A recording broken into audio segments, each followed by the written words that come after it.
In 1898, the Spanish-American War came to a close.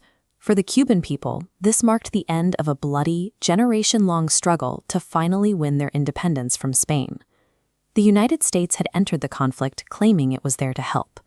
Congress passed the Teller Amendment, a piece of legislation legally binding the U.S. to leave the government and control of the island to its people, explicitly swearing it would not annex Cuba.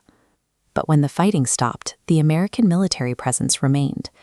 Expansionist politicians in Washington realized they wanted strategic control over the Caribbean, and they sought a way to maintain influence over the island without officially breaking their promise.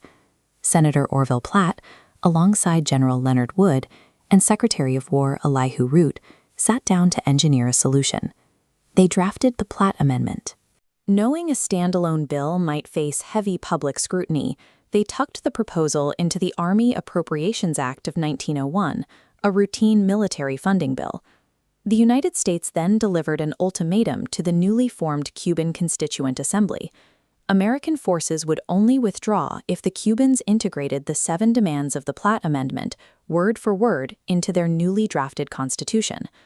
Washington had engineered a self-governing colony, secured through constitutional law instead of permanent military occupation. The Platt Amendment established a new framework. Article 1 dictated Cuba could not enter foreign treaties impairing its independence. Article 2 prohibited public debt without American approval. Article 3 formalized the United States' right to intervene in Cuban affairs whenever necessary. It took only a few years for Washington to use this authority. In 1906, domestic opposition against the Cuban executive branch turned violent. Secretary of War William Howard Taft used the unrest to invoke Article 3 and initiate the second occupation of Cuba. Citing the need to protect life and property, Taft established a provisional government and declared himself the provisional governor of the island. This map shows the result of Article 7, which forced Cuba to lease lands to the United States for naval stations, carving out specific coastal zones. This established a permanent American military presence to enforce the amendment. Cuba was an independent republic on paper, but its constitution allowed Washington to override its sovereignty at will. The looming threat of intervention eroded legitimate constitutional rule inside the country. Article 40 of the 1901 Constitution mirrored the Platt Amendment, meaning civil rights could be suspended under emergency provisions. Looking at this view of a 1904 Cuban sugar mill, you can see the scale of the industrial shift. With the protection of the amendment, American companies eventually bought up 20% of all Cuban land.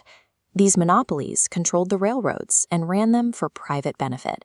They suppressed independent industrialization and left rural workers in a cycle of poverty and low wages. Afro-Cubans and women had been vital to the independence movement, but the new system disenfranchised them through property and educational requirements for voting. In 1912, frustrated Afro-Cubans formed the Independent Party of Color and launched an armed protest to demand equality and social justice. The Cuban army crushed the rebellion, resulting in thousands of deaths. The United States sent 1,292 Marines to the island, specifically to secure American-owned copper mines and railroads. In 1934, as part of his Good Neighbor policy, President Franklin D. Roosevelt signed a new treaty that repealed most of the Platt Amendment. By the time of the repeal, the amendment had already defined Cuban politics for over 3 decades, contributing to a cycle of economic dependence and political volatility. This gate to the United States Naval Base at Guantanamo Bay remains today. It is the single surviving clause of the Platt Amendment, a permanent physical reminder of the 1901 legal framework.